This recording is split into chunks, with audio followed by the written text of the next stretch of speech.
Today's lecture is all about the power of complements. But at the very start, before we even start thinking about what strategies to use once we go into complements or once we're looking at complements, let me give you some examples and a formal definition of what complements actually are and what they do economically. So let's take some examples. An obvious one would be computers and software. You can take this computer and you can do all sorts of things with it. You can go on the internet, you can write documents and so on. But if you use particular software, in this case game software, if you use that game software to play with that computer, it's going to increase in value. If you're thinking about skis and skiing sticks, skis on their own are good for getting down the hill, but it's definitely safer and it's more fun if you have skiing sticks as well. Skiing sticks on their own are pretty useless if you don't have skis.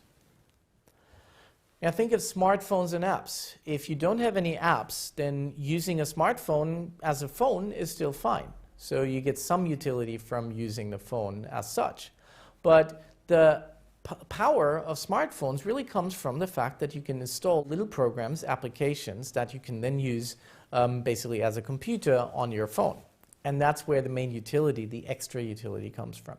So these are all examples of complements, of complementary products that increase each other's utility. So formally speaking, two products A and B are complements if the usage of B increases the user's utility from A and vice versa. Formally, if we wanted to express that, that would mean that the utility from using A and B together is higher than the utility of using A on its own plus the utility of using B on its own.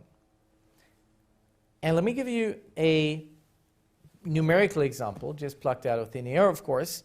The utility from using a laptop. And again, that's probably the utility you get from using word processing software and so on. Let's say that the utility you get is 50. The utility from software, as such, without a computer, is 0. By the way, what do we mean by utility? Utility is basically how much you're better off using the particular good in question. So if you use a laptop, we're assuming that you're 50 units better off than if you didn't. So what would happen if you combined laptop and software and you were able to use those together? It would be worth more than just the laptop, and it would definitely be worth more than just the software, and it would even be worth more than the sum of the two. So we could imagine a situation where using the laptop and the software is worth 100. So that's the definition of a complement in terms of the user utility. An implication from this is when we think about cross-price elasticity. So that sounds complicated, but it's fairly straightforward, I think. So two products, A and B, are complements if the demand for B increases when the price of A drops and vice versa. So in other words, if the price for product A goes down, then people are going to get to buy more of good B. Okay, and how is that going to happen? Well, first of all, this is what we call negative cross-price elasticity, meaning that the price of one product and the demand for the other product go in opposite directions. Now, cross-price elasticity, as I said, it sounds complicated, it's fairly easy. It's basically how does the demand for one product depend on the price of another product. So let's think of the example of our laptop and the software again. What happens if the price for the laptop goes down? The price for the laptop goes down, then demand for software is going to increase. And why did that happen? How can that happen? Well, price for laptops going down does two things. First of all, we might have more demand for laptops to begin with. So there's more people buying laptops in the first place. And secondly, the people that do buy a laptop anyway will have a larger budget for additional software. So that means that in both cases, so both from new consumers and from consumers that now have more disposable budget for buying software, the demand for software goes up.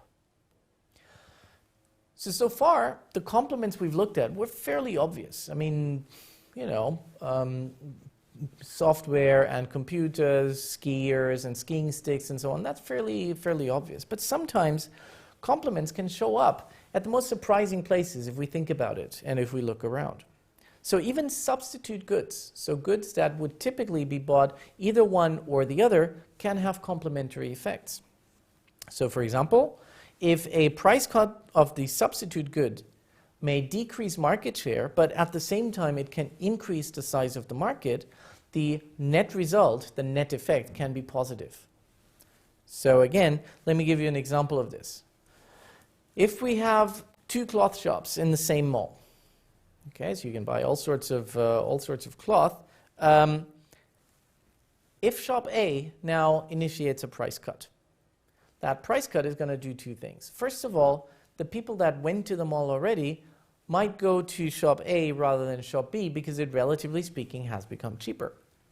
On the other hand, it also makes the whole mall more attractive. So word's going to get around, hey, there's shop A and it's just cut its price, so let's go to that mall and let's have a look around.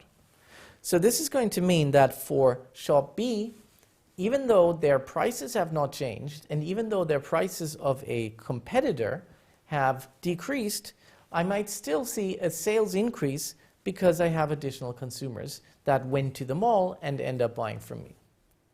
So these are surprising complements in some sense, because we wouldn't think of substitute products as complements as well, but there may be particular complementary effects.